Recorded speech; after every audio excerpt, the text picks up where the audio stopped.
The Search and Rescue Command Center fell silent as the last official helicopter turned back, defeated by the mountain winds. Hurricane-force gusts, zero visibility, and a rescue zone that had already claimed 2 aircraft. Then, through the static, a calm voice broke through the emergency frequency. "This is Captain Sarah Chun in Black Hawk 77. All 12 hikers secured. Requesting immediate medical support at Landing Zone Alpha. Preparing and narrating." This type of story took us long efforts and hard work. So if you are enjoying the story, please consider subscribing to our channel. Nobody could believe what they were hearing. The helicopter they'd called junk had just completed a rescue that every modern aircraft in the fleet had deemed impossible. 3 days earlier, Captain Sarah Chun had walked into Rocky Mountain Search and Rescue Headquarters in Colorado Springs, carrying a resignation letter and a heavy heart. The 42-year-old former Army aviator had served 2 tours in Afghanistan, flying medical evacuations through Taliban-controlled territories, but now she couldn't even get cleared for basic mountain rescues. The official reason was her aircraft assignment, a 1987 UH-60 Black Hawk that the maintenance chief had repeatedly recommended for decommission. The real reason ran deeper. Sarah's troubles began 18 months ago during what should have been a routine rescue operation. A family of 4 trapped on Mount Elbert during an unexpected blizzard. Sarah had piloted her Black Hawk through deteriorating weather conditions, following protocols that had served her well in combat zones. She'd located the family, begun the extraction, when a sudden wind shear caught the helicopter. In the struggle to maintain control, the rescue basket had swung violently, injuring one of the trapped hikers. The Incident Review Board found no pilot error, but the media coverage was brutal. "Reckless veteran endangers rescue," read the headlines. "Military. Pilot's aggressive tactics nearly kill civilian family." The injured hiker recovered fully, but Sarah's reputation never did. Fellow pilots began requesting different aircraft assignments rather than fly with her. The rescue coordinator started giving her routine transport missions instead of active rescues. Worst of all, they'd assigned her to Black Hawk 77, the unit's oldest operational helicopter, claiming it was the only aircraft available for her skill level. Everyone knew what that really meant. They were quietly pushing her toward the exit. Black Hawk 77 had earned its reputation as the squadron's problem child. Built in 1987, it had served with 3 different military units before being transferred to civilian search and rescue.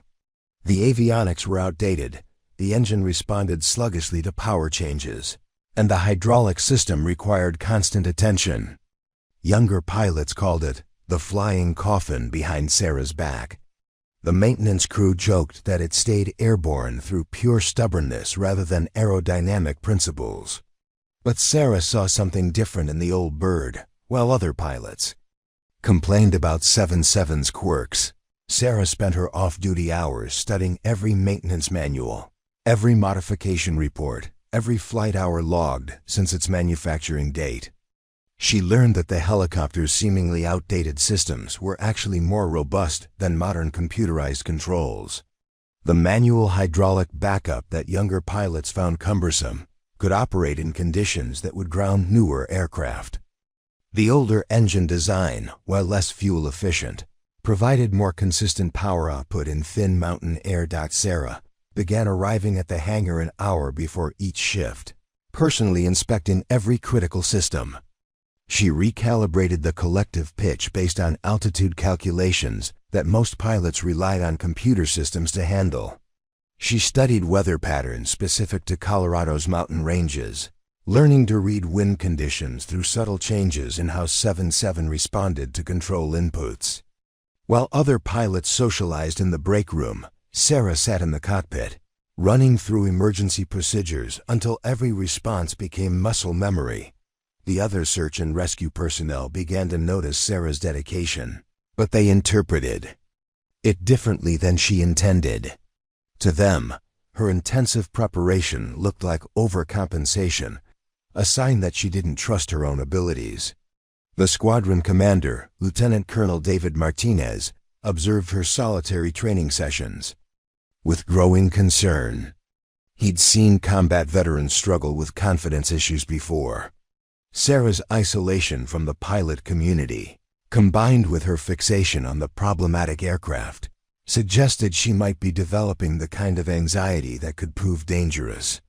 In emergency situations, Martinez called Sarah into his office on a Tuesday morning in late September. The conversation was professional but pointed. He'd noticed her struggling to integrate with the team. Her aircraft assignment wasn't helping her career prospects. Perhaps it was time to consider transitioning to a ground-based role in rescue. Coordination. Sarah listened without argument, nodding at appropriate moments, but inside she felt the familiar sting of being misunderstood.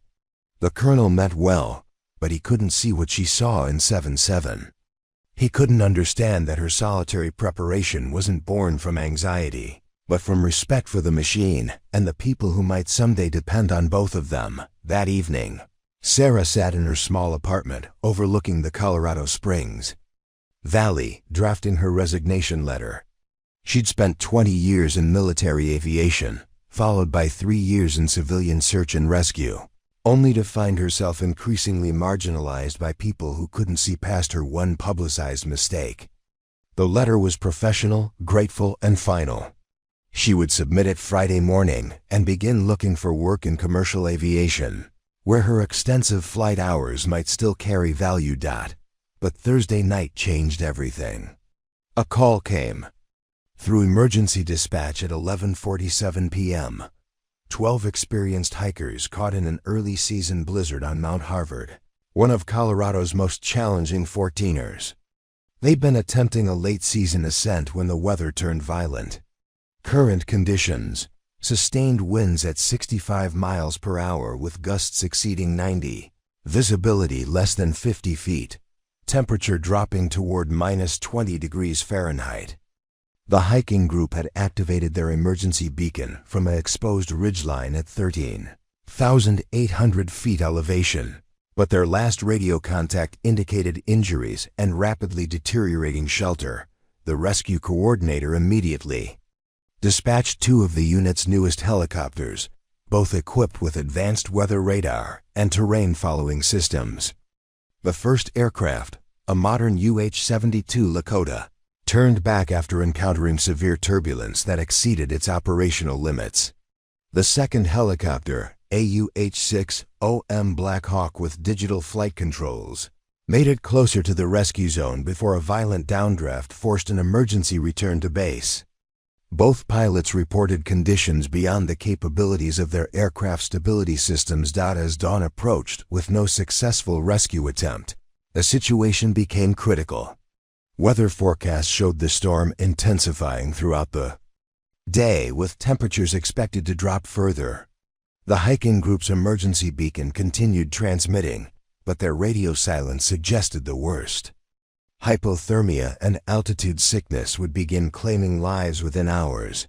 The rescue coordinator began discussing the possibility of waiting for the storm to pass, knowing that such a delay would likely mean finding bodies instead of survivors. Sarah heard the radio traffic from her apartment.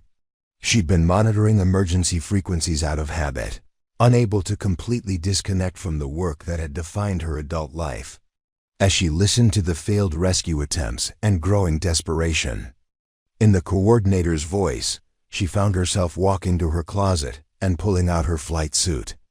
7-7 might be old, might be difficult, might be the helicopter nobody else wanted to fly, but Sarah knew something the other pilots didn't. She knew exactly what that old bird was capable of in impossible conditions. Captain Isabella Martinez had become invisible at Denver Metro Search and Rescue, and she preferred it that way.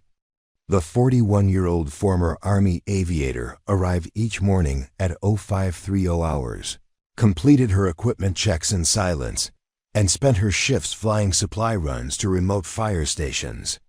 Nobody assigned her to active rescues anymore. Not since The incident at Crystal Lake 18 months ago that had turned her from decorated war hero to liability. The other pilots called it the Martinez disaster, though never to her face. A family camping trip had gone wrong when their boat capsized in rough waters during an unexpected storm. Isabella had responded in her assigned aircraft, a newer UH-60M Black Hawk with full digital flight systems. Standard water rescue, the kind she'd performed dozens of times. But the lake was surrounded by tall pine trees, and the gusty winds created unpredictable downdrafts. As Isabella maneuvered into position for the basket rescue, a sudden wind shear had caught the helicopter. The aircraft had lurched violently, and the rescue basket swung wide, striking one of the swimmers in the water. The impact broke the man's collarbone and gave him a severe concussion. Isabella had managed to complete the rescue, pulling all 4 family members from the water, but the damage was done.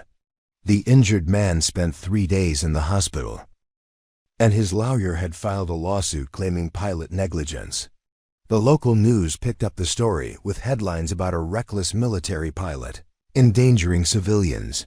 The investigation cleared Isabella of any wrongdoing. The accident was classified as an unavoidable consequence of severe weather conditions. But public perception didn't care about official findings.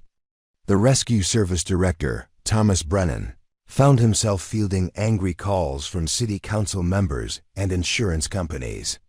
Brennan was a political animal who'd never flown a helicopter himself, but he understood public relations. Within 2 weeks, Isabella was quietly reassigned from active rescue duty to support operations. Her new role meant flying supplies, transporting equipment, and providing communication relay for other rescue teams. The assignment came with a pay cut and a transfer to the oldest aircraft in the fleet, Black Hawk 77, manufactured in 1987 and held together with determination and spare parts. The message was clear without being spoken. Isabella was being pushed toward the exit door, and everyone knew it. 77 had earned its reputation as the unit's unwanted stepchild. The helicopter had served with 2 different military units before being transferred to civilian search and rescue 5 years earlier. Its analog instruments looked primitive compared to the digital displays in newer aircraft. The engine took longer to spool up, the hydraulic systems leaked occasionally, and the radio equipment required constant adjustment.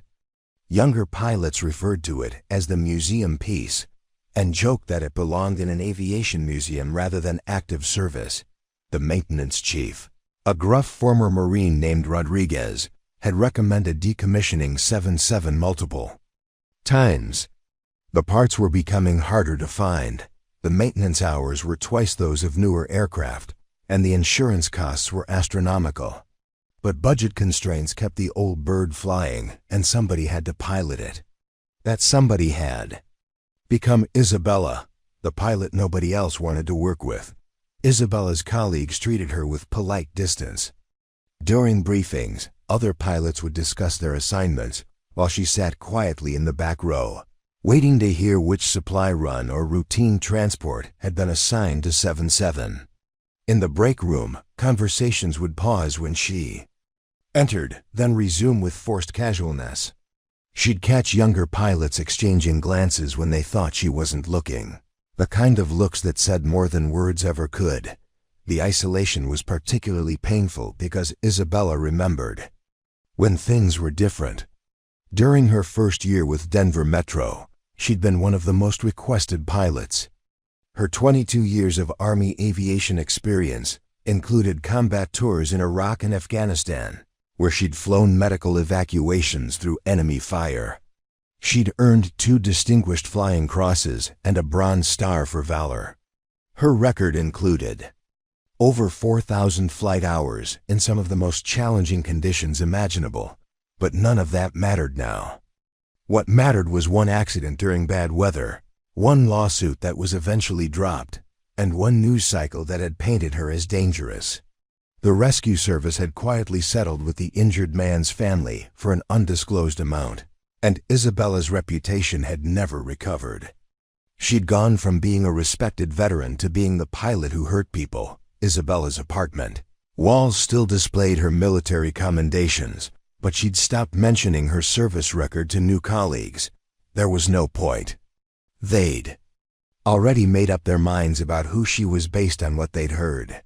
Better to let them underestimate her than to fight a battle she couldn't win. She'd learned in the army that sometimes the best strategy was to fade into the background and wait for the right moment to prove your worth. The other pilots didn't know that. Isabella spent her evenings studying 7.7's technical manuals with the intensity of a doctoral student. She'd memorized every circuit diagram, every hydraulic schematic, every engine specification. While they relied on computerized systems to calculate performance parameters, Isabella could determine 7.7's capabilities using mental math and decades of experience. She knew exactly how much weight the old bird could carry at different altitudes, how it would respond to control inputs in various weather conditions, and where every backup system was located. Director Brennan had made it clear that Isabella's future with the organization was limited. During her last performance review, he'd suggested she might be happier in a ground-based position, perhaps training new pilots or coordinating rescue operations from the control center. The conversation had been professionally polite, but the subtext was unmistakable. Isabella was damaged goods, and the organization wanted her gone. The younger pilots didn't understand why Isabella hadn't already left. With her experience, she could easily find work with commercial airlines or private helicopter services. What they didn't realize was that Isabella wasn't flying for the money or the recognition. She was flying because there were people out there who might need help, and she couldn't abandon that responsibility just because her colleagues had lost faith in her abilities. Isabella had started carrying her resignation letter in her flight bag 3 weeks ago. The document was carefully worded, professional, and final. She'd written it on a particularly difficult day, when 2 younger pilots had openly discussed their relief at not being assigned to fly with the liability. All she had to do was walk into Brennan's office and hand it over. Her career with Denver Metro would be finished, and she could start looking for work somewhere else, somewhere people didn't know about Crystal Lake. But every morning, Isabella found herself putting on her flight suit and walking out to 7.7 instead of Brennan's office. Something kept her coming back, even when logic suggested it was time to leave. Maybe it was stubbornness, or maybe it was the knowledge that she and 7.7 understood each other in ways that nobody else could appreciate. They were both considered past their prime, both carrying reputations they didn't deserve, both waiting for a chance to prove that experience and determination could still matter in a world obsessed with the latest technology. Denver Metro Search and Rescue operated from a sprawling facility at Jefferson County Airport, 30 minutes south of downtown Denver. The base housed 8 helicopters, 47 personnel, and served as the primary emergency response unit for the Colorado Front Range Mountains. From Pikes Peak to Mount Evans, the territory covered some of the most unforgiving terrain in North America. Every year, hundreds of hikers, climbers, and skiers found themselves in situations where only helicopter rescue could save their lives. The facility buzzed with constant activity during peak season. Spring brought avalanche rescues, as unstable snowpack claimed experienced backcountry skiers. Summer meant mountain rescues as day hikers underestimated 14,000-foot peaks and found themselves trapped by afternoon thunderstorms. Fall delivered hypothermia cases when early blizzards caught unprepared climbers.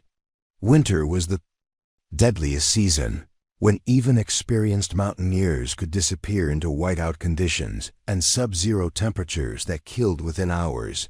Director Thomas Brennan ran the operation like a corporate efficiency expert rather than an emergency responder. His office walls displayed charts tracking response times, success rates, and cost per mission statistics that he presented to city budget committees. Brennan had never piloted an aircraft himself, but he understood political pressure and media scrutiny. Every rescue generated potential liability. Every accident threatened funding. And every negative news story brought unwanted attention from oversight committees. The pilot roster reflected Brennan's preference for image management over experience. Captain Jake Sullivan, 34 years old with movie star looks and natural charisma, served as the unofficial face of the organization. Sullivan had logged 8 years with Denver Metro and possessed the kind of confident demeanor that photographed well during news interviews. His social media presence included professionally shot photos of him standing beside gleaming helicopters, usually without his helmet, so his perfectly styled hair showed in the mountain sunlight. Lieutenant Amy Chun represented the new generation of technically trained aviators. 29 years old with a master's degree in aerospace engineering, Chun could recite performance specifications for every aircraft in the fleet. She'd been recruited directly from civilian flight training and had never served in military aviation. Chun approached every mission with textbook precision, following protocols exactly as written and documenting every decision for post-mission analysis. Captain Brad Morrison rounded out the senior pilot team with 12 years of commercial aviation experience before joining search and rescue. Morrison had flown corporate executives and wealthy tourists around mountain destinations, giving him extensive experience in Colorado terrain, but little exposure to emergency operations. He treated most rescues like challenging charter flights, approaching dangerous situations with calculated risk assessment rather than the improvisation that emergencies often demanded. These 3 pilots formed the core of Brennan's media strategy. They were young, photogenic, and articulate during press conferences. Sullivan handled the dramatic mountain rescues that generated positive news coverage. Chun managed the technical operations that impressed safety inspectors and insurance auditors. Morrison dealt with VIP situations involving prominent citizens whose rescue stories needed careful public relations management. Isabella observed this dynamic from the margins, flying supply missions while her colleagues handled the high-profile rescues. She watched Sullivan return from successful operations to find news crews waiting for interviews. She listened to Chun, briefing younger pilots on proper procedures and documentation requirements. She saw Morrison networking with local officials and business leaders who might influence future funding decisions. The contrast was stark during daily briefings held in the facility's main conference room. Brennan would review overnight incidents and assign missions while the pilots sat around a long table, reviewing weather reports and aircraft availability. Sullivan, Chun, and Morrison occupied seats near the front, actively participating in operational discussions. Isabella sat near the back, usually beside the maintenance staff and administrative personnel, who attended for informational purposes rather than mission assignment. When challenging rescues came through dispatch, Brennan's assignment pattern was predictable. Sullivan got the dramatic mountain emergencies that might attract media attention. Chun received the technical operations requiring precise navigation or complex equipment coordination. Morrison handled rescues involving wealthy hikers or prominent citizens whose families had political connections. Isabella got the routine supply runs, equipment transfers, and communication relay missions that kept 7-7 busy without risking negative publicity. The message was clear without being spoken. Isabella was considered suitable for support operations but too risky for active rescue work. Her colleagues treated her with professional courtesy during briefings, but the real conversations happened after she left the room. Isabella had learned to linger near the briefing room door, sometimes overhearing discussions about mission assignments and pilot capabilities that painted a clear picture of her standing within the organization. The exclusion extended beyond mission assignments to daily interactions throughout the facility. During maintenance periods, other pilots would gather around newer aircraft, discussing technical modifications and performance upgrades. Isabella worked alone on 7-7, performing inspections and minor repairs that the maintenance staff often overlooked due to the helicopter's low priority status. When off-duty personnel socialized in the break room or organized after-work gatherings, Isabella was rarely invited and had stopped expecting inclusion. The younger pilots particularly seemed uncomfortable around Isabella. They'd grown up hearing stories about military aviation heroes, but had trouble reconciling those legends with the cautious, quiet woman who flew the oldest helicopter in the fleet. To them, Isabella represented either a cautionary tale about how careers could be destroyed by single mistakes, or proof that military experience didn't automatically translate to civilian competence. Isabella's reputation had been further damaged by her association with 7-7 itself. The helicopter's mechanical quirks and maintenance requirements made it unpopular with pilots who preferred the reliability and advanced systems of newer aircraft. Flying 7-7 was seen as either punishment for poor performance or evidence that a pilot couldn't handle more sophisticated equipment. Isabella's assignment to the helicopter reinforced perceptions that she was no longer capable of demanding rescue operations. The financial pressure facing Denver Metro added another layer of complexity to Isabella's situation. Budget constraints threatened the program annually, with city officials questioning the cost-effectiveness of maintaining 8 helicopters and associated personnel.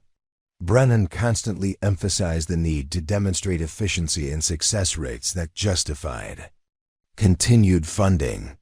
Every accident or negative incident threatened the program's political support and financial stability.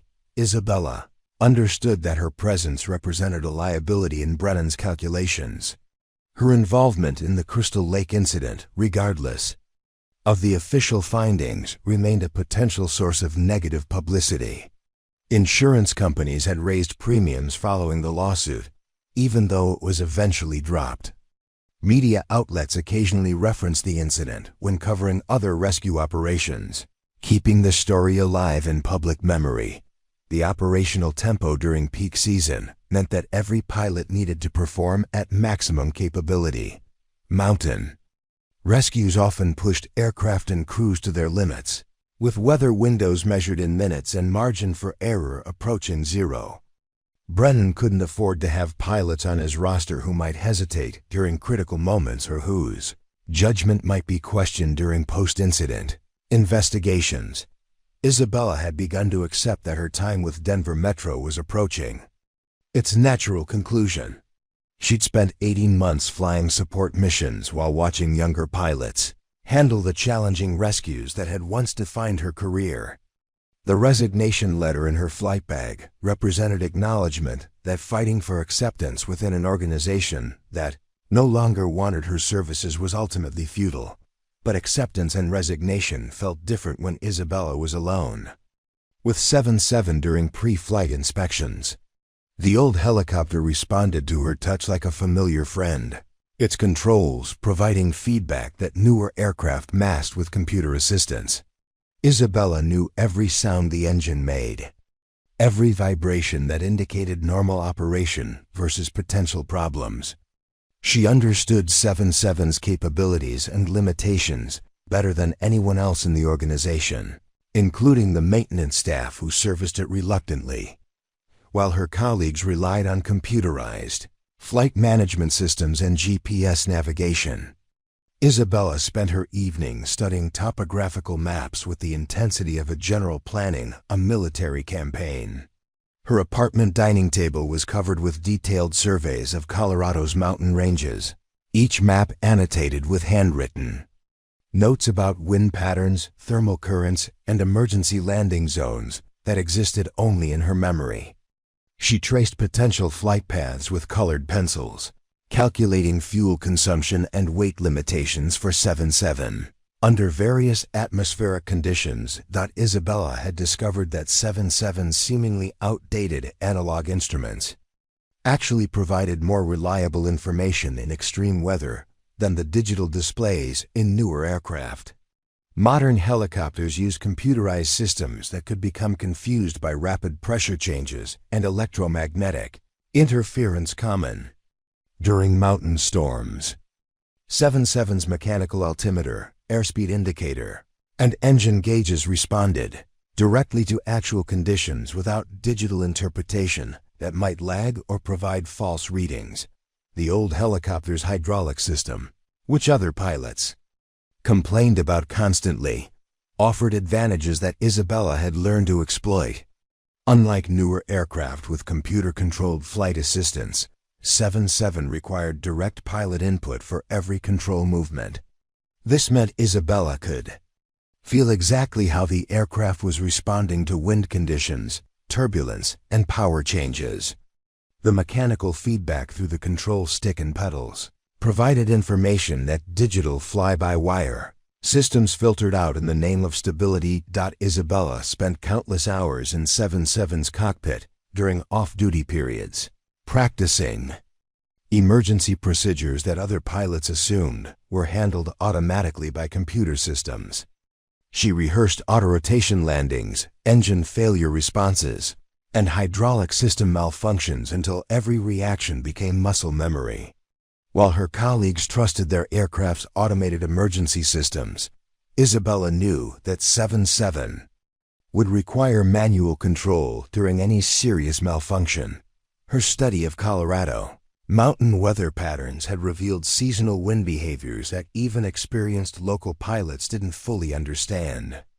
Isabella had obtained meteorological data dating back 15 years, analyzing how temperature differences between valleys and peaks created predictable air currents during different seasons. She learned that certain mountain passes channeled wind in ways that could either assist or destroy helicopter operations, depending on approach angle and timing.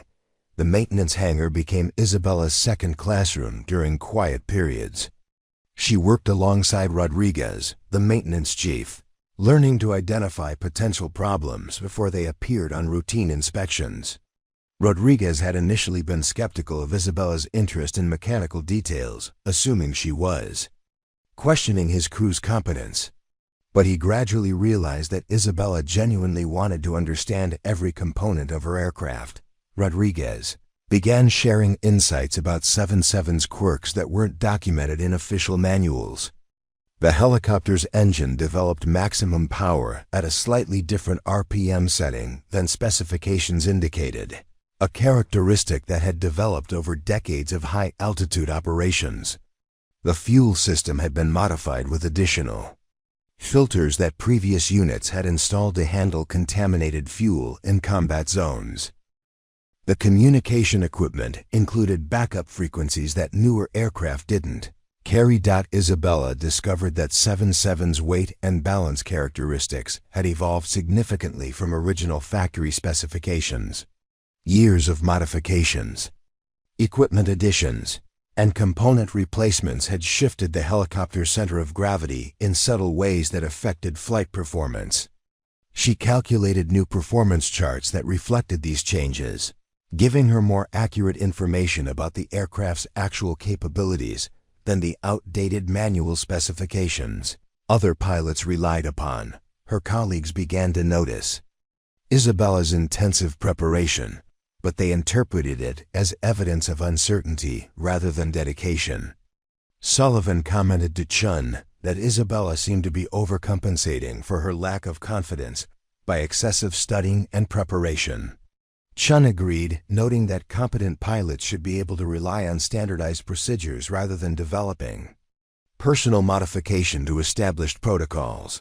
Morrison observed Isabella's solitary training sessions and concluded that she was struggling with anxiety related to the Crystal Lake incident. He'd seen similar behavior in commercial pilots who'd experienced accidents or near misses. The obsessive preparation and reluctance to engage socially with other pilots suggested someone who was questioning her own abilities and trying to compensate through excessive caution. Director Brennan received informal reports about Isabella's behavior from his senior pilots. They expressed concern that her isolation and intensive preparation might indicate underlying psychological issues that could affect flight safety. Brennan made a note in Isabella's personnel file about potential anxiety-related performance problems and scheduled a discussion with the organization's consulting psychologist about mandatory counseling evaluation. What none of them understood was that Isabella's preparation was based on hard-earned knowledge from 2 decades of military aviation. She'd learned in Afghanistan that survival often depended on understanding your equipment better than the enemy understood theirs.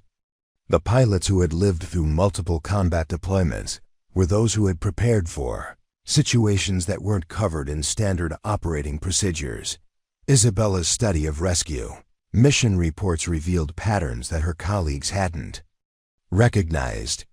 Many failed rescues occurred not because of equipment limitations or pilot error, but because crews had relied on assumptions about weather conditions or aircraft performance that proved incorrect in extreme situations. The pilots who succeeded in challenging conditions were those who had prepared for scenarios beyond normal training requirements. She began developing alternative rescue techniques specifically designed for 777's capabilities. While newer helicopters could rely on computer-assisted hovering and automated navigation, 777 required pilot skill that most modern aviators had never developed. Isabella practiced precision hovering in manual mode, learning to maintain stable position, using only visual references and control feedback. Her training included night operations that other pilots avoided unless absolutely necessary. Isabella used her personal time to fly 777 during evening hours, becoming comfortable with the aircraft's handling characteristics and reduced visibility. She learned how 777's engine sound changed with altitude and load, developing the ability to monitor performance using auditory cues when visual instruments might be difficult to read. Isabella's apartment walls gradually filled with detailed charts showing helicopter approach routes to every major rescue location in Colorado. She'd identified multiple access paths to each site, calculating wind considerations and obstacle clearance for approaches from different directions. While other pilots relied on standard routes that were programmed into GPS systems, Isabella had prepared alternatives that might be necessary if primary approaches became impossible due to weather. Her study of mountain rescue statistics had revealed that successful operations in extreme conditions often required unconventional approaches that standard procedures didn't address.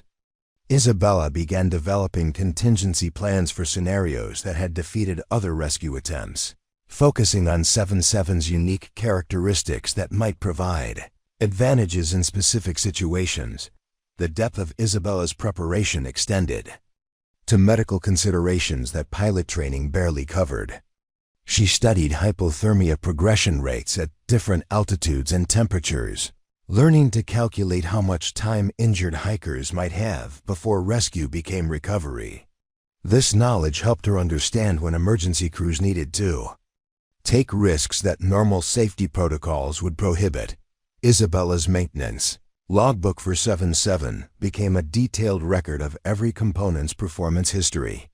She tracked engine parameters, hydraulic pressures, and electrical system behavior under various operating conditions. This data provided insights into the aircraft's actual capabilities that manufacturer specifications couldn't predict. Rodriguez had begun consulting with Isabella about maintenance scheduling and parts replacement decisions. Her detailed performance tracking helped him identify problems before they caused operational failures, and her understanding of the aircraft's mission requirements helped prioritize repairs that would have the greatest impact on operational readiness. None of Isabella's colleagues realized that her intensive preparation was creating capabilities that their modern aircraft and computer-assisted training couldn't match. While they practiced standardized procedures designed for predictable conditions, Isabella was preparing for situations where standard procedures wouldn't work and computer systems couldn't help. October 15th brought the kind of weather that Colorado mountain guides called a widowmaker. A massive Pacific storm system had collided with an Arctic air mass over the continental divide, creating conditions that meteorologists struggled to predict accurately. By 4:30 a.m., emergency dispatch had received 3 separate distress calls from different mountain locations, each representing a life-threatening situation that would test Denver Metro's capabilities to their limits.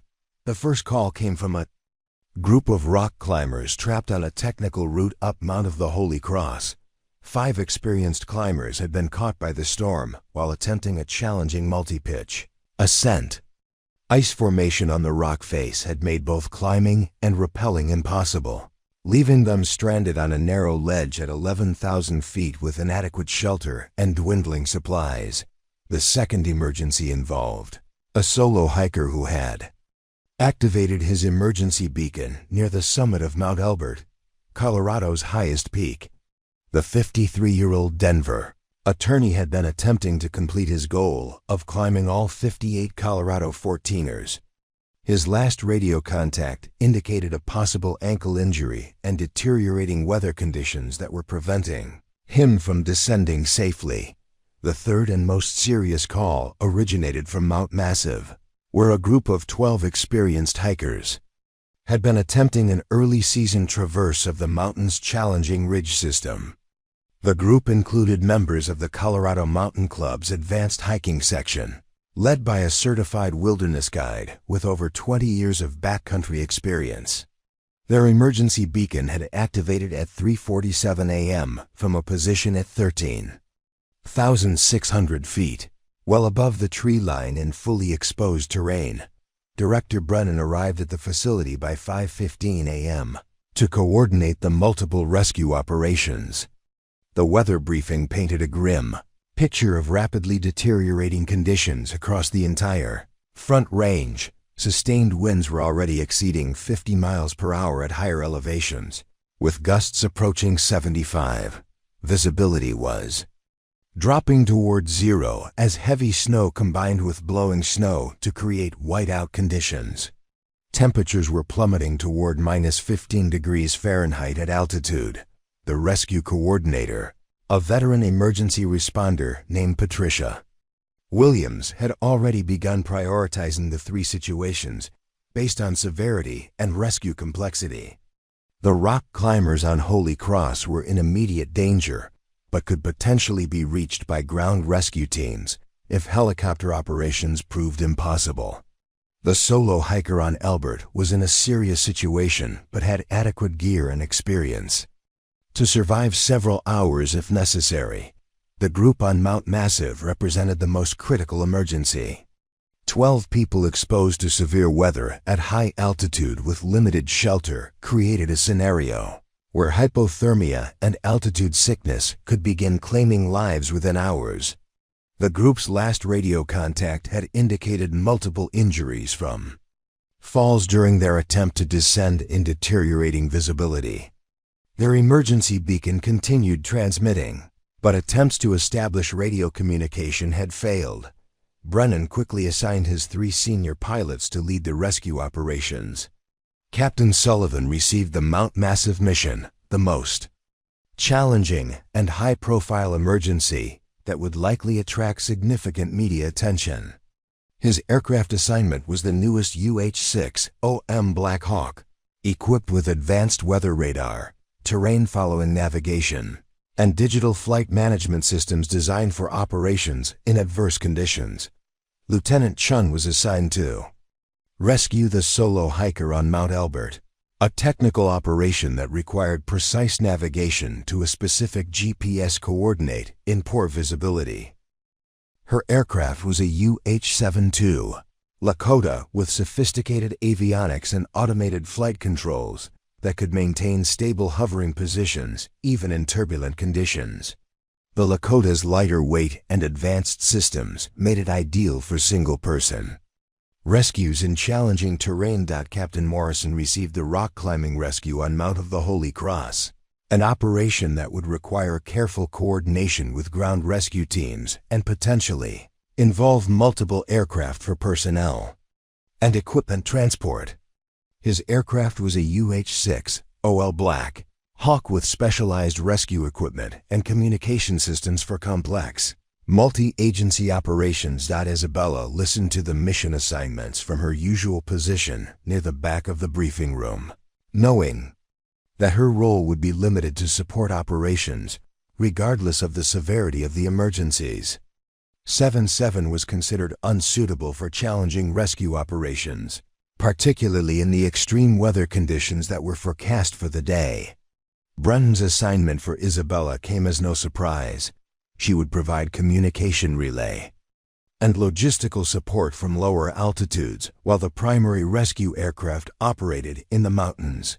Her specific assignment involved flying a pattern between the 3 rescue sites, maintaining radio contact with ground emergency coordinators, and providing backup communication links if the primary rescue aircraft lost contact with base operations. 7-7 would carry additional medical supplies, emergency equipment, and backup personnel who could be deployed if the primary rescues encountered unexpected complications. Sullivan displayed his characteristic confidence during the pre-flight briefing, reviewing weather reports and aircraft capabilities with the assurance of someone who had never encountered a mountain rescue he couldn't complete. His crew included 2 experienced rescue specialists and a paramedic, all of whom had worked with him on previous challenging operations. Sullivan's approach to difficult rescues emphasized speed and overwhelming capability, using his aircraft's advanced systems to minimize exposure time in dangerous conditions. Chun prepared for her mission with methodical precision, calculating fuel requirements, weight and balance parameters, and alternative landing zones with the thoroughness that had made her reputation as a technically excellent pilot. Her approach to mountain rescues focused on precise execution of established procedures, relying on proven techniques and systematic risk management to ensure successful outcomes. Morrison coordinated with ground rescue teams and other agencies, demonstrating the interpersonal skills that had made him valuable for complex operations involving multiple organizations. His experience in commercial aviation had taught him to manage competing priorities and maintain clear communication chains even during high-stress situations. The 3 primary rescue aircraft launched within 20 minutes of each other, departing into conditions that were already challenging and forecast to become much worse throughout the morning. Sullivan's Black Hawk headed directly toward Mount Massive, its radar systems painting a picture of severe weather ahead, but nothing that exceeded the aircraft's operational capabilities. Chun's Lakota climbed toward Mount Elbert, its automated systems already adjusting for wind conditions and turbulence that would have required constant manual correction in older aircraft. Morrison's Black Hawk departed toward Mount of the Holy Cross with additional rescue personnel and specialized equipment for the rock climbing emergency. His flight path took him through lower terrain initially, allowing him to assess weather conditions before committing to the higher altitudes where the climbers were stranded. Isabella's departure in 7-7 came 30 minutes after the primary aircraft, following a flight plan that would keep her at safer altitudes while maintaining radio coverage of all 3 rescue sites. Her role was explicitly defined as support only, with strict instructions to avoid direct involvement in rescue operations unless specifically requested by the primary aircraft commanders. The weather conditions Isabella encountered during her initial climb were already more severe than forecast, with turbulence that required constant control inputs to maintain stable flight. 7-7 responded to the challenging conditions with the mechanical predictability that Isabella had learned to trust, providing direct feedback about wind conditions and aircraft performance that newer helicopters filtered through computer systems. As Isabella established her communication relay pattern, she monitored radio traffic from the 3 primary rescue operations. Sullivan's initial reports from Mount Massive indicated that weather conditions were at the upper limits of his aircraft's capabilities, but still within operational parameters.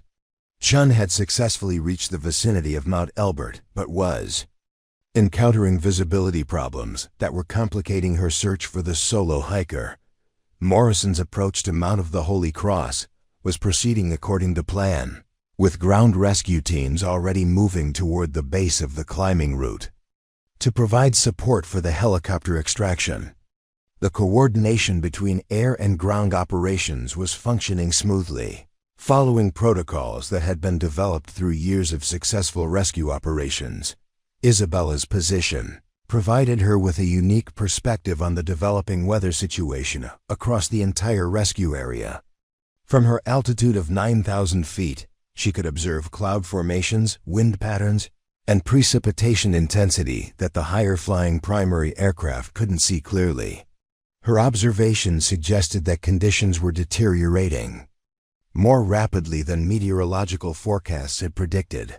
The storm system was intensifying as the 3 rescue operations moved into their most critical phases, creating conditions that would soon test every aircraft and crew member to their absolute limits.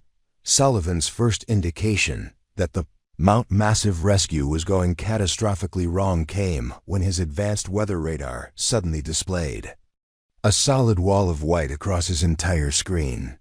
The storm had intensified far beyond meteorological predictions, creating wind conditions that exceeded his aircraft's operational specifications.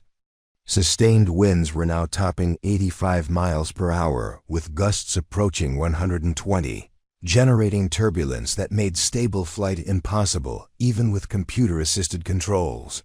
The UH-6OM's Digital Flight Management System began issuing automated warnings as wind shear detectors registered conditions beyond safe operational parameters.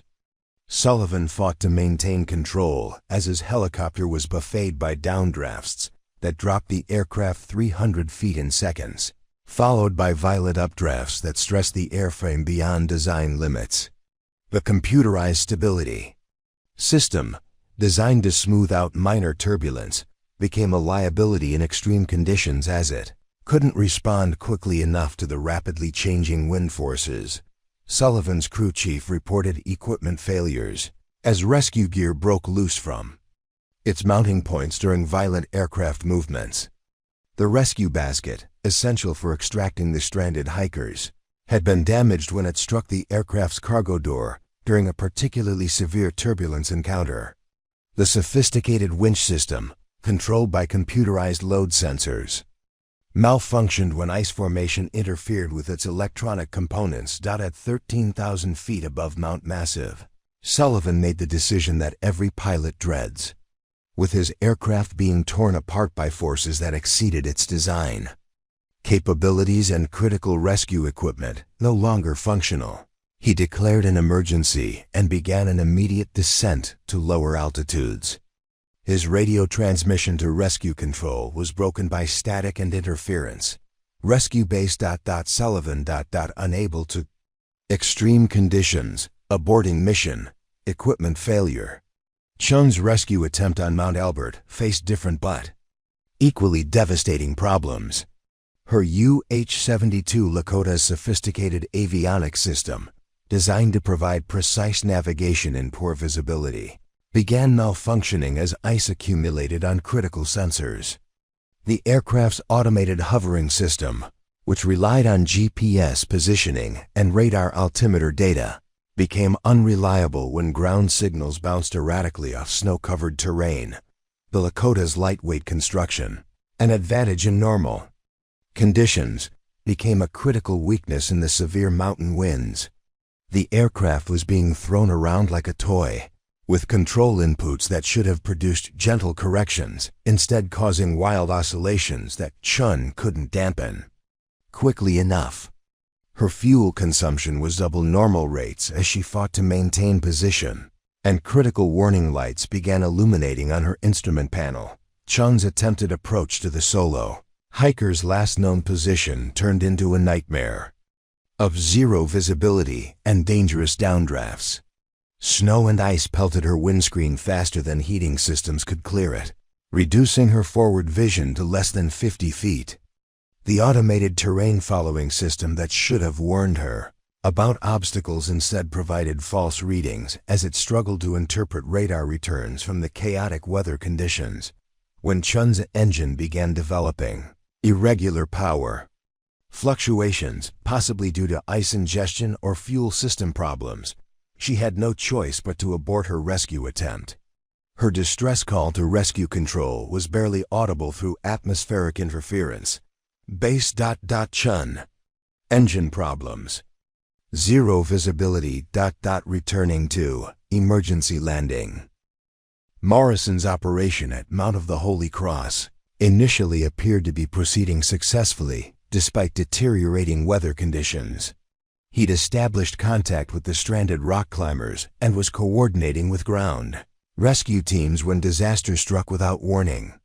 A violent wind shear, invisible in the swirling snow, caught his UH-60L during its approach to the cliff face where the climbers waited on their precarious ledge, preparing and narrating. This type of story took us long efforts and hard work. So, if you are enjoying the story, please consider subscribing to our channel. The aircraft dropped suddenly and violently, its rotor blades coming within feet of striking the rock wall. Morrison's attempt to recover from the downdraft was complicated by a complete failure of his hydraulic system, apparently caused by extreme cold affecting seals and fluid viscosity. Without hydraulic assistance, the controls became almost impossibly heavy, requiring physical strength that exceeded human capabilities in the turbulent conditions. Morrison's emergency was compounded when one of his crew members was injured during the violent maneuvering. The aircraft's rescue specialist suffered a severe head injury when he was thrown against the cabin wall during the helicopter's uncontrolled descent. With a critically injured crew member, damaged aircraft systems, and conditions that made controlled flight nearly impossible, Morrison declared a Mayday emergency. His radio transmission was fragmented but urgent. Mayday. Morrison. Holy Cross. Hydraulic failure. Crew injury. Immediate assistance required. Going down. Within the span of 27 minutes, all three primary rescue operations had failed catastrophically. The most advanced helicopters in Denver, Metro's fleet, equipped with the latest technology and flown by experienced pilots, had been defeated by weather conditions that exceeded their design capabilities. The sophisticated computer systems that were supposed to provide safety margins in extreme conditions had instead become liabilities when they couldn't process the chaotic data from the unprecedented storm. Rescue control fell into controlled chaos as Director Brennan and his staff attempted to coordinate emergency responses for their own aircraft while the original rescue missions remained incomplete. 3 separate helicopter emergencies now competed for attention, with the original 12 hikers still stranded on Mount Massive, the solo climber still trapped on Mount Elbert, and 5 rock climbers still clinging to their exposed ledge on Mount of the Holy Cross. Sullivan managed to execute an emergency landing at a lower elevation, but his aircraft was severely damaged and would require extensive repairs before returning to service. His crew was shaken but uninjured, and he reported that weather conditions in the rescue zone were beyond anything he'd encountered in 8 years of mountain rescue operations. Chun's engine problems forced her to make a precautionary landing at a Forest Service helipad, where mechanics discovered ice damage to critical engine components. Her aircraft was grounded indefinitely, and she reported that visibility at the rescue site had been absolutely zero, with turbulence that made controlled flight impossible. Morrison's situation was the most serious. His emergency landing had been hard enough to cause additional structural damage to his aircraft, and his injured crew member required immediate medical evacuation to a trauma center. Morrison himself had strained his back and shoulders fighting the failed hydraulic controls, and medical personnel grounded him from further flight operations. Weather reports indicated that conditions were continuing to deteriorate rather than improving as originally forecast. The storm system had stalled over the Front Range Mountains, creating a situation where sustained extreme Weather could persist for 12 to 18 hours rather than the 4 to 6 hours that meteorologists had initially predicted. At rescue control, Patricia Williams faced the grim reality that Denver Metro's most capable aircraft and experienced pilots had been defeated by conditions that showed no signs of improving. The organization's newest helicopters, with their advanced avionics and computer-assisted flight controls, had proven inadequate for the extreme mountain environment. 3 separate rescue missions remained uncompleted, with a total of 18 FANGs. People still in life-threatening situations. Emergency mutual aid requests had been sent to neighboring rescue organizations, but responses indicated that no other agencies had aircraft available that were better equipped to handle the extreme conditions. Military aviation units that might have more robust equipment were grounded by the same weather that had defeated the civilian rescue aircraft. The harsh mathematics of mountain rescue were becoming unavoidable. Hypothermia would begin claiming lives within hours at the temperatures and altitudes where people were stranded. The 12 hikers on Mount Massive were in the most immediate danger, exposed to full storm conditions at 13,600 feet with minimal shelter. The solo climber on Mount Elbert and the rock climbers on Mount of the Holy Cross faced similar life-threatening situations. Isabella monitored these developments from her communication relay position in 7-7, maintaining radio contact with rescue control while staying clear of the extreme weather that had defeated her colleagues. Her assigned support role kept her at safer altitudes, but she could see the storm intensifying across the entire mountain range. Weather conditions that were supposed to be at the limits of modern aircraft capabilities had exceeded those limits by dangerous margins. As reports came in about the 3 failed rescue attempts, Isabella realized that 18 people were going to die unless someone could reach them soon. Every minute of delay increased the likelihood that rescuers would find bodies instead of survivors. The most advanced helicopters in the fleet had been defeated by conditions that were only getting worse. The radio crackled with increasingly desperate communications as rescue control attempted to coordinate alternative responses that might save the stranded hikers and climbers. But with their primary aircraft grounded and weather conditions beyond the capabilities of conventional rescue equipment, options were rapidly disappearing. In 7-7's cockpit, Isabella made a decision that would define the rest of her career and determine whether 18 people would live through the day. Isabella switched off her assigned communication frequency and contacted rescue control directly. Base, this is 7-7. Requesting permission to attempt Mount Massive rescue operation. The response from Director Brennan was immediate and unambiguous. -7-7. You are assigned to communication relay only.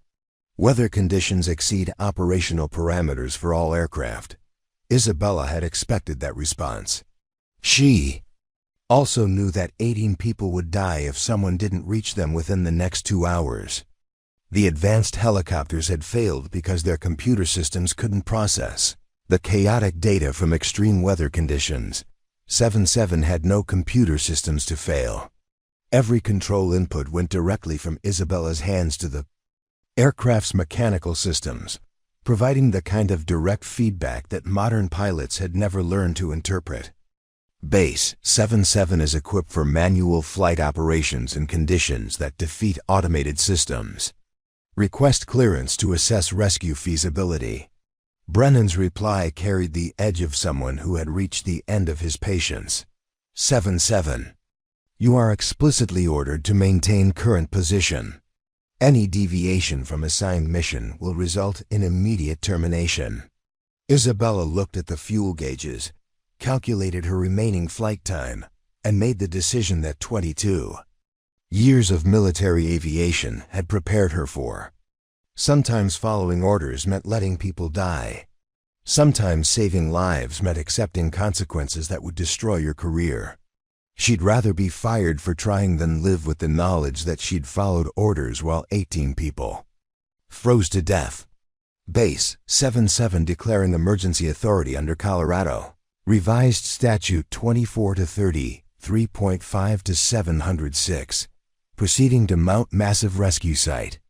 She switched her radio to emergency frequency and began climbing toward 13,000 feet, knowing that she had just ended her career with Denver Metro Search and Rescue, but potentially saved 18 lives. 7-7 responded to Isabella's control inputs with the mechanical predictability that she'd learned to trust over months of intensive training. Unlike the newer helicopters that had been defeated by the extreme conditions, 7-7 provided direct feedback about every wind gust, every pressure change, every shift in atmospheric conditions. Isabella could feel through the control stick exactly how the aircraft was responding to the chaotic air currents. The climb toward Mount Massive took her through weather conditions that had grounded every other aircraft in the fleet. Sustained winds exceeding 90 miles per hour created turbulence that would have torn apart lighter helicopters. But 7-7's robust construction and mechanical control systems allowed Isabella to maintain controlled flight through conditions that defeated computer-assisted aircraft. Isabella's months of studying 7-7's performance characteristics paid dividends as she approached the rescue zone.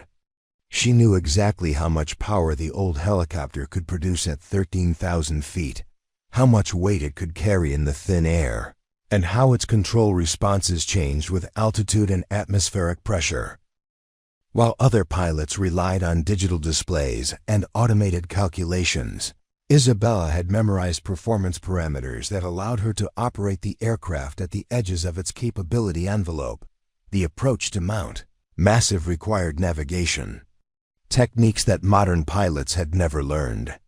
With GPS signals scattered by atmospheric interference and radar returns confused by blowing snow, Isabella relied on visual references and dead reckoning navigation that she'd mastered during combat operations in Afghanistan. She followed ridgelines and valley contours that she'd memorized during months of studying topographical maps, using terrain features that remained constant even when electronic navigation systems failed. Finding the stranded hikers in zero visibility. Conditions required skills that went beyond standard rescue training. Isabella used 7-7's engine sound to judge her altitude above ground, listening for changes in acoustic feedback that indicated proximity to terrain features. She flew a systematic search pattern based on the last known GPS coordinates, expanding her search area gradually while maintaining precise altitude control in turbulent conditions. The first indication that she'd found the hiking group came through her radio headset, faint voices calling for help through the static of wind and interference. Isabella followed the sound using directional antenna techniques she'd learned in military communications training, triangulating the source while fighting to maintain stable flight in the violent air currents. When she finally spotted the hikers through brief breaks in the blowing snow, Isabella saw a situation that explained why the other rescue attempts had failed. The group was stranded on a narrow ridge with vertical drops on both sides, exposed to the full force of the storm. Any helicopter approach would require precision hovering in winds that exceeded the stability limits of computer-controlled aircraft. Isabella's rescue technique relied on manual flight skills that took years to develop and couldn't be replicated by automated systems. She used 7-7's mechanical control responses to maintain position relative to the ridge, constantly adjusting for wind gusts and downdrafts using control inputs that had to be made faster than computer systems could process. Her approach was aggressive by modern safety standards, but necessary for success in the extreme conditions. The first rescue basket deployment tested every skill Isabella had developed during her intensive training with 7-7. She had to maintain precise hover position while a rescue specialist rappelled from the helicopter to assist the most severely injured hikers. The basket retrieval required coordination between Isabella's flight controls and the rescue crew's operations, all while fighting wind conditions that threatened to slam the aircraft into the mountainside. Isabella completed the first extraction of 3 critically hypothermic hikers, then faced the decision that separated competent pilots from exceptional ones. 77 was approaching its maximum weight capacity for high-altitude operations, and fuel consumption in the extreme conditions was higher than normal. Standard procedures called for flying the rescued hikers to medical facilities before returning for additional survivors, but Isabella's calculations, based on her detailed knowledge of 77's actual performance rather than handbook specifications, indicated that the helicopter could handle one more extraction cycle if she accepted razor-thin safety margins. The remaining 9 hikers were showing advanced signs of hypothermia that meant they might not survive the time required for a standard rescue cycle. Isabella's second approach to the ridge demonstrated flying skills that her colleagues had never suspected she possessed. With 77 loaded beyond normal weight limits and fuel reserves approaching minimum levels, she executed a precision rescue operation that extracted the remaining hikers in 2 trips. Each approach required perfect judgment about wind conditions, weight management, and fuel consumption that left no margin for error. The final extraction took place in conditions that had deteriorated even further since her first approach.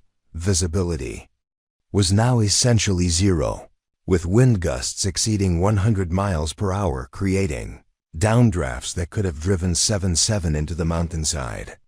Isabella's navigation relied entirely on her memorized knowledge of the terrain and her ability to interpret 77's responses to changing conditions. When Isabella finally cleared the rescue zone with all 12 hikers aboard, her fuel gauges showed levels that would have grounded any safety-conscious pilot under normal circumstances. But Isabella had calculated her fuel requirements based on direct routes to medical facilities that avoided the worst weather conditions, using navigation techniques that kept 77 in slightly calmer air masses. Her radio transmission to rescue control was characteristic of her understated approach. Base 77. Mount massive package complete. 12 souls aboard, multiple hypothermia cases requiring immediate medical attention. Inbound to Denver General, estimated arrival in 22 minutes. The silence that followed her transmission lasted nearly 30 seconds before Patricia Williams responded. 7-7 ... confirm ... all 12 rescued? Isabella's reply was matter-of-fact. Affirmative, proceeding to medical facility now. But Isabella's work was far from complete.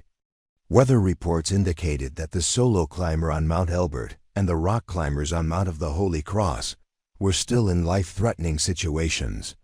77 had enough fuel for one more rescue operation if Isabella accepted risks that no safety manual would approve.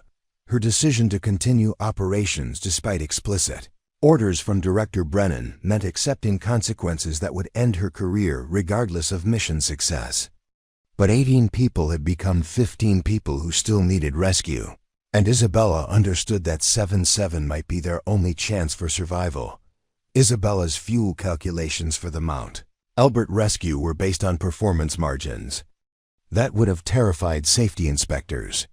77 was operating at the absolute limits of its high-altitude capabilities, carrying emergency medical supplies and rescue equipment that pushed weight limits beyond manufacturer recommendations.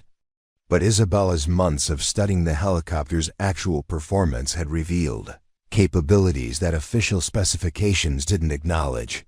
The approach to Mount Elbert required flying through a mountain pass where wind speeds channeled between peaks created a natural wind tunnel.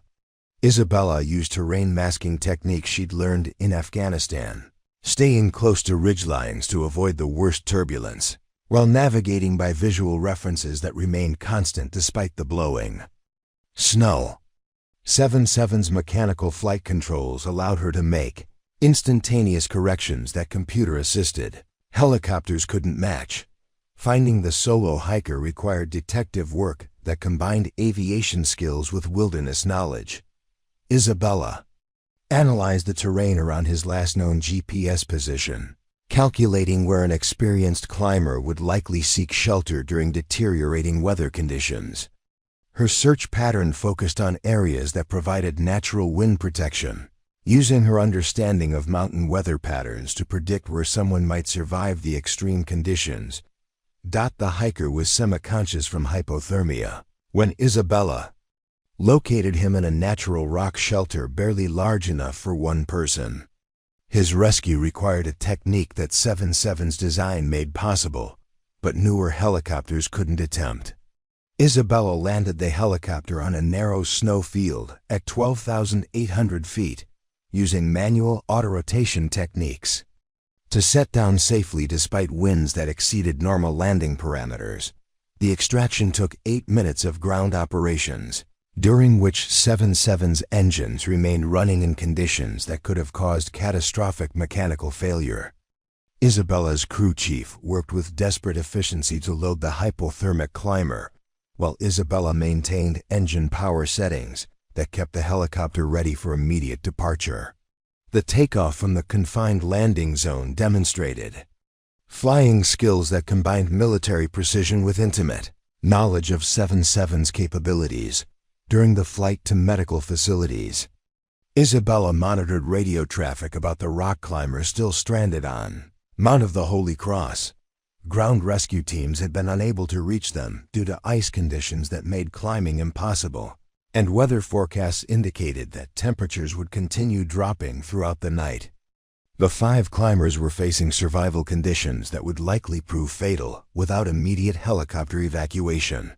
Isabella's fuel gauges showed levels that made the Holy Cross rescue mathematically impossible using standard safety margins. But her detailed analysis of 7.7's actual fuel consumption under various flight conditions revealed that she could complete one more rescue operation if she accepted risks that no regulations would permit. The choice was between following safety protocols and letting 5 people die, or violating every operational guideline to save their lives. Her radio call to rescue control was characteristically direct. Base 7.7 requesting clearance for Mount of the Holy Cross rescue operation.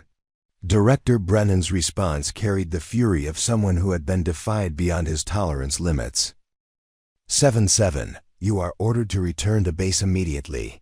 Any further unauthorized operations will result in criminal charges for endangering aircraft and personnel. Isabella's reply ended her career with Denver Metro, but potentially saved 5 lives. Base 7.7 proceeding to Holy Cross under emergency authority. Weather conditions require immediate action to prevent fatalities. She switched to emergency frequency and began the approach to her final rescue of the day, knowing that she would face consequences that extended far beyond simple termination. Mount of the Holy Cross rescue required the most technically challenging flying of Isabella's career.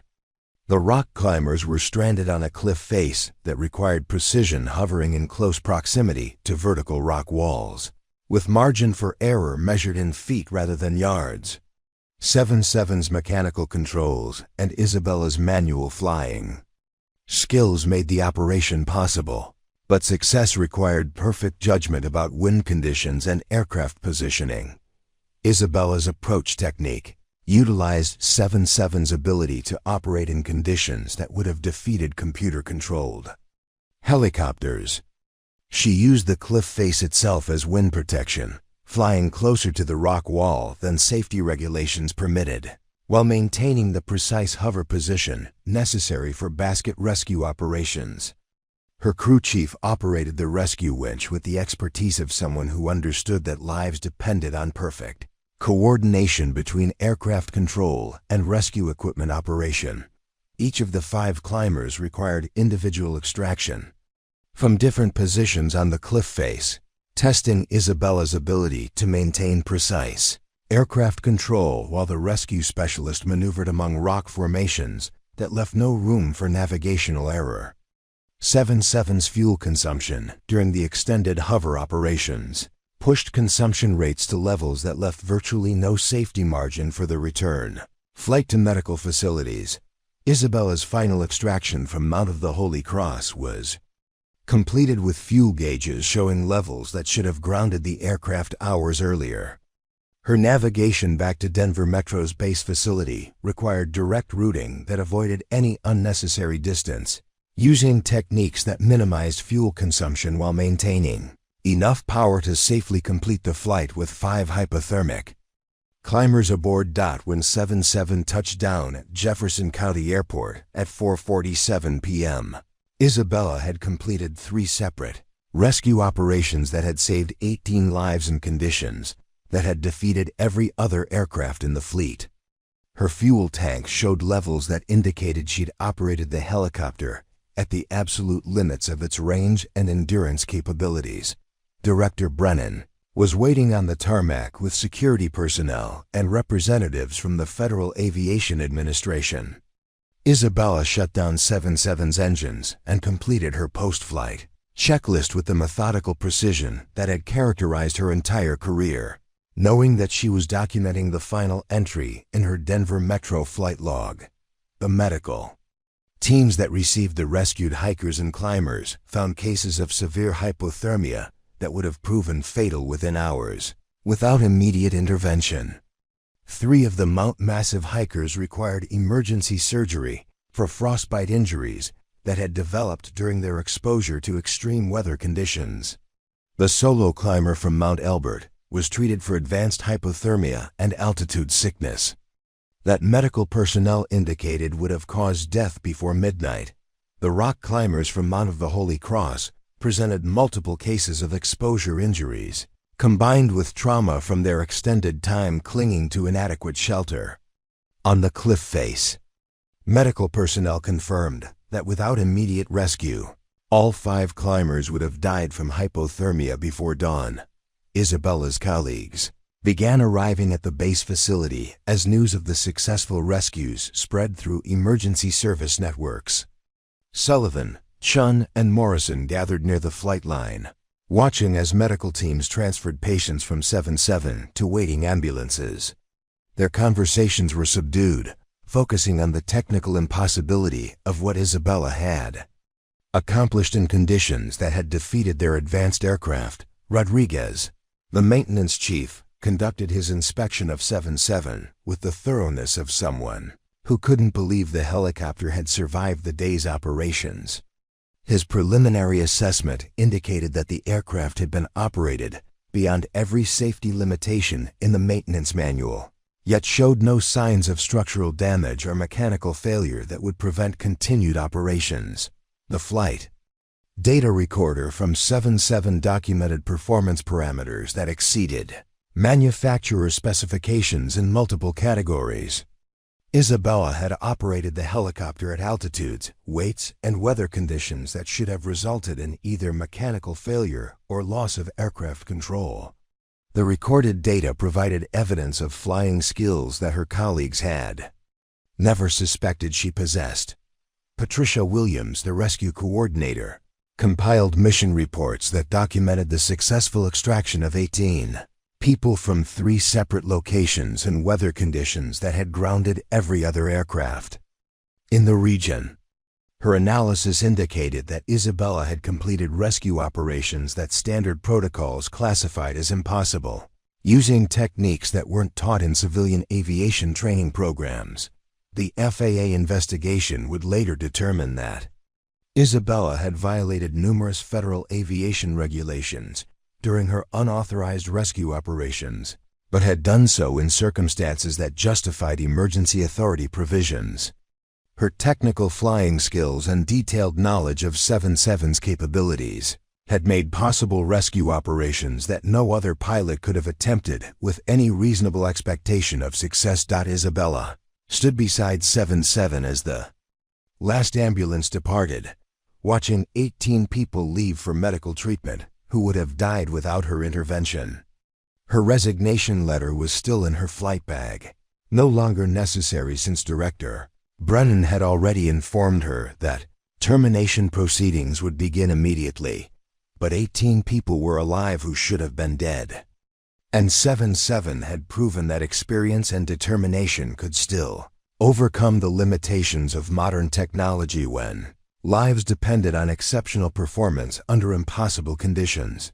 The investigation into Isabella's unauthorized rescue operations began within hours of her return to base, but what investigators discovered changed their understanding of both the day's events and the Crystal Lake incident that had destroyed her reputation 18 months earlier. The Federal Aviation Administration's review of flight data recorders, weather conditions, and mission parameters revealed flying skills that exceeded anything in their experience with civilian helicopter operations. Senior FAA investigator Robert Chun, no relation to Lieutenant Amy Chun, had spent 15 years analyzing aviation incidents and had never encountered documentation of helicopter operations in such extreme conditions. The recorded wind speeds, visibility measurements, and altitude performance data from 7 missions indicated that Isabella had operated the aircraft beyond every established safety limitation while maintaining perfect control throughout multiple rescue cycles. Chun's analysis focused initially on identifying safety violations and potential criminal negligence, but his technical review revealed something unexpected. Isabella's flight techniques demonstrated knowledge of helicopter aerodynamics and mountain weather patterns that suggested training far beyond civilian rescue operations. Her navigation methods, control inputs, and power management decisions indicated experience with combat aviation operations where standard safety protocols became secondary to mission accomplishment. The deeper investigation led Chun to request Isabella's complete military service record, which revealed a story that Denver Metro had never fully understood. Captain Isabella Martinez hadn't simply been a military helicopter pilot. She'd been a test pilot for advanced helicopter systems, flying experimental aircraft in conditions that pushed both equipment and human capabilities to their absolute limits. Her service record included classified missions that involved developing techniques for helicopter operations in extreme weather and hostile environments. Isabella's transition to civilian search and rescue hadn't been a step down from military aviation, but a continuation of her commitment to using advanced flying skills to save lives. Her intensive study of 777's capabilities and Colorado mountain conditions represented the same methodical approach that had made her successful as a military test pilot. She'd been preparing for exactly the kind of extreme rescue operations that had defeated other pilots. The Crystal Lake incident that had destroyed Isabella's civilian reputation took on new meaning when investigators obtained complete case files that had been sealed due to ongoing litigation. The official report had documented pilot error leading to civilian injury, but witness statements and detailed analysis revealed a different story. Isabella hadn't made a mistake during the rescue operation. She'd been forced to choose between following safety protocols and saving lives when weather conditions deteriorated beyond forecast parameters. The family rescued from Crystal Lake had been in immediate danger of drowning when Isabella arrived at the scene. Standard rescue procedures called for waiting until weather conditions improved, but hypothermia and exhaustion meant the family had minutes rather than hours before fatal consequences. Isabella's aggressive rescue technique, which resulted in the collision that injured one family member, had been the only approach that offered any possibility of saving all 4 people. Detective Sarah Morrison, who had investigated the Crystal Lake incident for potential criminal charges, reviewed her case files after learning about Isabella's successful massive rescues. Morrison's original investigation had focused on whether Isabella's military background had made her inappropriately aggressive during civilian operations. But the technical analysis suggested that Isabella's combat experience had actually provided the skills necessary to complete a rescue that no civilian-trained pilot could have attempted. The injured family member from Crystal Lake, attorney Marcus Webb, had initially pursued legal action, claiming that Isabella's reckless piloting had endangered his life. But Webb's own medical records indicated severe hypothermia that would have proven fatal within minutes without immediate extraction.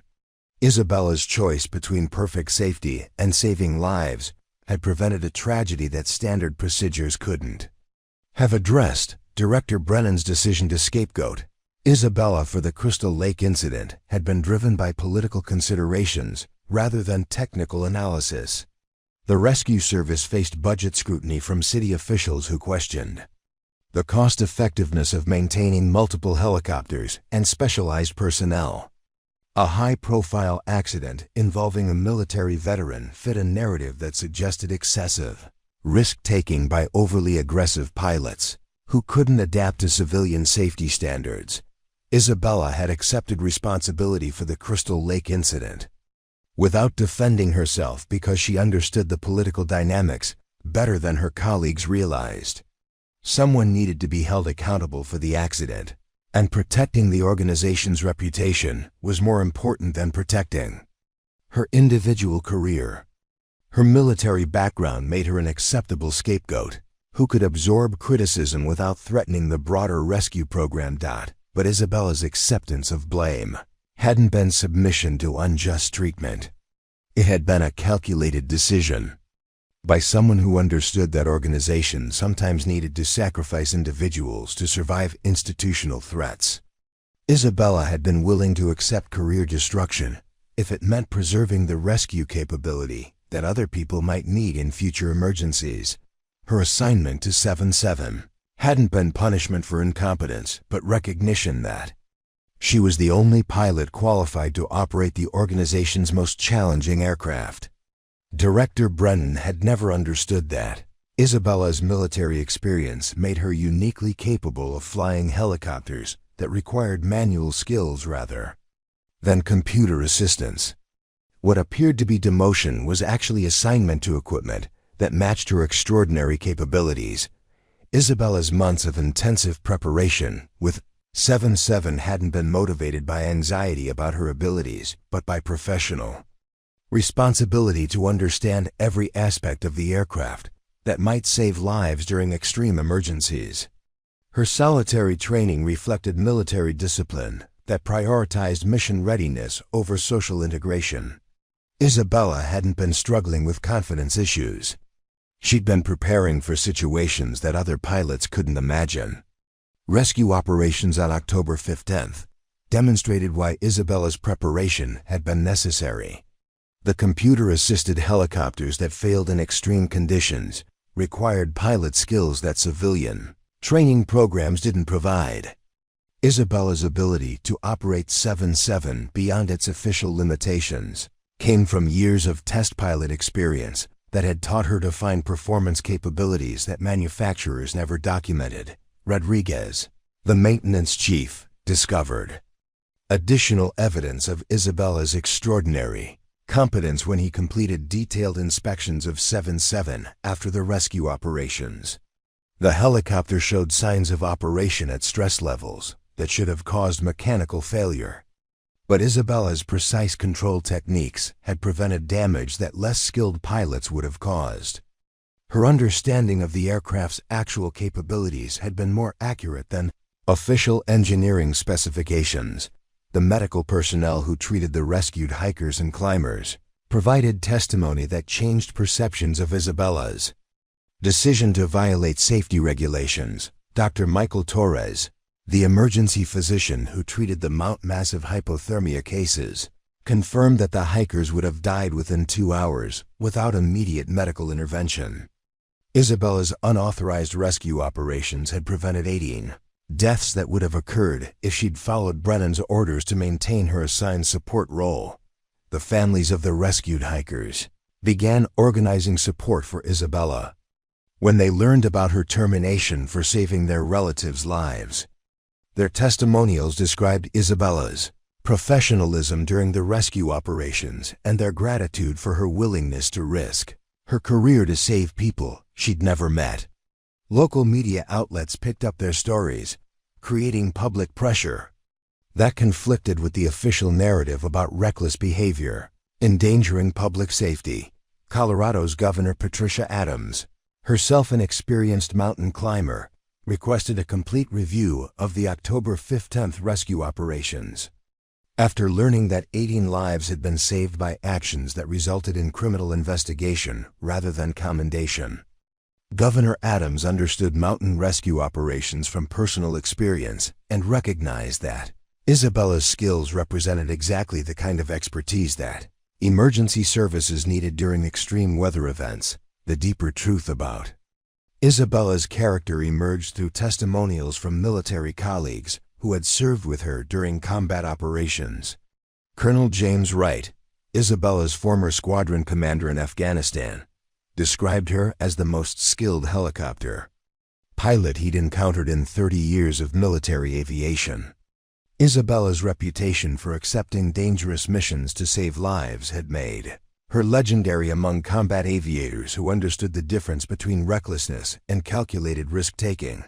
Isabella's story revealed universal themes about how organizations treat individuals who possess exceptional capabilities that threaten conventional approaches to problem-solving. Her experience demonstrated how political considerations could override technical competence when institutions faced external pressure to conform to public expectations about acceptable risk levels. 3 months after the October rescue operations, Isabella received a letter that would change her life again, but this time in ways she never expected. The Colorado Search and Rescue Association had voted unanimously to award her their highest honor for exceptional valor in emergency operations. The ceremony would be held at the state capitol, with Governor Adams presenting the award personally.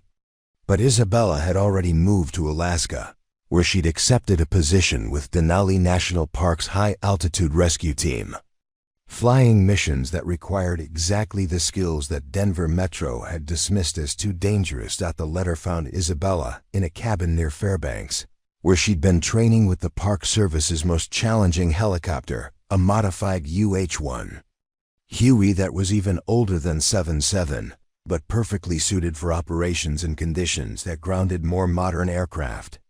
Alaska's rescue operations required pilots who could fly manually in extreme weather, navigate without GPS assistance, and operate aircraft beyond manufacturer specifications when lives depended on impossible missions. Her new colleagues in Alaska didn't care about the Crystal Lake incident or her troubled departure from Denver Metro. They cared about her ability to complete rescues that other pilots couldn't attempt. And Isabella's first 6 months in Alaska had already established her reputation as the pilot to call when conditions were too dangerous for standard operations. She'd rescued stranded mountaineers from Denali's upper elevations, extracted researchers from remote weather stations during blizzards, and completed medical evacuations that required flying in visibility approaching zero. But the real vindication came when Denver Metro Search and Rescue faced a crisis that forced them to confront their mistake in losing Isabella. A new winter storm in February had created conditions similar to the October emergency, with multiple rescue operations required simultaneously in extreme weather. The organization's remaining pilots, still flying the same computer-assisted helicopters that had failed before, found themselves unable to complete critical missions that would have been routine for Isabella and 7-7. Director Brennan discovered that replacing Isabella's capabilities was impossible. No other pilot in Colorado possessed her combination of manual flying skills, mountain weather knowledge, and willingness to operate aircraft beyond normal safety limitations when lives were at stake. The specialized training that had made Isabella exceptional couldn't be replicated through standard civilian aviation programs, and hiring pilots with comparable military experience proved extremely difficult. The February rescue failures forced Denver Metro to acknowledge publicly that their most capable pilot had been terminated for saving lives rather than following safety protocols. Local media coverage compared the February failures with Isabella's October successes, creating public pressure that ultimately led to Brennan's resignation and a complete review of the organization's operational procedures. Captain Sullivan, Lieutenant Chun, and Captain Morrison submitted a joint letter to the FAA supporting Isabella's reinstatement and requesting that her October actions be reclassified as exceptional performance rather than regulatory violations. Their letter acknowledged that Isabella's skills exceeded their own and that the organization had lost its most valuable pilot due to political considerations rather than technical competence. Rodriguez, the maintenance chief, testified during the FAA review that Isabella's knowledge of helicopter systems and operational capabilities had been superior to any pilot he'd worked with in 23 years of aviation maintenance. His technical analysis confirmed that Isabella's operation of 7-7, beyond official limitations, had been based on accurate understanding of the aircraft's actual performance rather than reckless disregard for safety procedures. The 12 hikers rescued from Mount Massive organized a reunion dinner 6 months after their rescue, inviting Isabella to attend as their guest of honor. Their testimonials described the professionalism and skill she demonstrated during the most terrifying experience of their lives, and their gratitude for her willingness to risk everything to save people she'd never met. Similar letters came from the solo climber and rock climbing group, all expressing appreciation for Isabella's sacrifice on their behalf. 7-7 itself became a symbol of the capabilities that Isabella had recognized when others saw only obsolete equipment. The helicopter remained in service with Denver Metro, but no other pilot could operate it with Isabella's level of effectiveness. Rodriguez maintained 7-7 in perfect condition, hoping that Isabella might someday return to fly the aircraft that had proven its worth during impossible rescue operations. The broader lessons from Isabella's story extended far beyond aviation or emergency services. Her experience demonstrated how organizations could lose their most valuable people by prioritizing image management over actual competence. The political dynamics that had scapegoated Isabella for the Crystal Lake incident revealed how external pressure could force institutions to sacrifice individuals who possessed exactly the skills they needed most. Isabella's willingness to accept blame for situations beyond her control showed the difference between personal integrity and organizational loyalty. Her decision to violate safety regulations to save lives illustrated the moral complexity that emergency responders faced when procedures designed for normal conditions proved inadequate during extreme situations. The transformation of Isabella's reputation from liability to hero revealed how public perception could change when people understood the full context of controversial decisions. Her story showed that individuals who appeared to be problems might actually be solutions waiting for circumstances that revealed their true capabilities. Educational institutions began using Isabella's case study in leadership and crisis management. Courses analyzing how her military experience had provided skills that civilian training couldn't replicate. Her story became an example of how diverse backgrounds and unconventional approaches could solve problems that traditional methods couldn't address. The aviation community recognized Isabella's October rescues as examples of flying skills that represented the highest levels of professional competence. Her techniques for operating helicopters in extreme conditions were studied by military and civilian pilots who needed to understand manual flight operations that computer-assisted systems couldn't perform. Isabella's influence extended to hiring practices at rescue organizations throughout the western United States. Her story encouraged agencies to value experience and demonstrated competence over image considerations when selecting personnel for critical positions.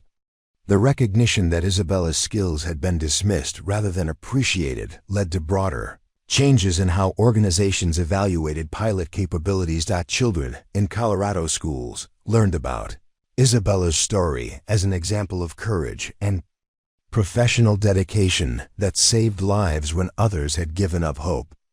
Her willingness to sacrifice her career for people she'd never met became a model of selfless service that inspired young people to consider careers in emergency services and public safety. The ultimate meaning of Isabella's story wasn't about helicopter piloting or mountain rescue operations. It was about recognizing that the people we dismiss today might be the ones who save us tomorrow. Her experience showed that past mistakes don't define future worth, and that exceptional individuals often appear ordinary until circumstances reveal their true capabilities. Isabella's legacy reminds us to look beyond surface judgments and temporary setbacks when evaluating the people around us. The colleague who seems difficult might possess skills that will prove invaluable during crises. The person who made mistakes in the past might be the one who performs perfectly when everything depends on getting it right. Sometimes the person carrying the most responsibility is the one who receives the least recognition. Sometimes the individual who appears to be a problem is actually the solution we need but don't yet understand. Isabella Martinez saved 18 lives because she refused to let other people's opinions determine her own sense of duty and capability. If this story reminds you of someone who deserves recognition for quiet heroism, someone who's been overlooked or underestimated, take a moment to acknowledge their worth. Subscribe to hear more stories about people who prove that courage comes in many forms, and that the most important heroes are often the ones who never expect credit for doing what's right. 2 years later, Isabella stood beside a gleaming new helicopter at Denali National Park, training a group of rookie pilots who had specifically requested to learn from the woman who'd become a legend in high-altitude rescue operations. Among her students was Lieutenant Amy Chun, who had taken a leave of absence from Denver Metro to understand the manual flying techniques that had saved 18 lives during that October storm. Chun watched Isabella demonstrate precision hovering, techniques that no flight simulator could teach, realizing that she was learning skills that might someday save her own life or the lives of others. The young pilot who had once dismissed Isabella as anxiety-ridden now understood that true competence often appeared as quiet confidence rather than loud self-promotion. Isabella's story had spread throughout the aviation community, but she remained characteristically humble about her role in the October rescues. When reporters asked about her decision to violate orders and risk her career, she always gave the same response: 18 people needed help. 77 and I were the only team that could reach them. Everything else was just details. Rodriguez had finally convinced Denver Metro to retire 77, but not to the scrapyard. The helicopter was donated to the Smithsonian National Air and Space Museum, where it became part of an exhibit about unsung heroes in aviation history.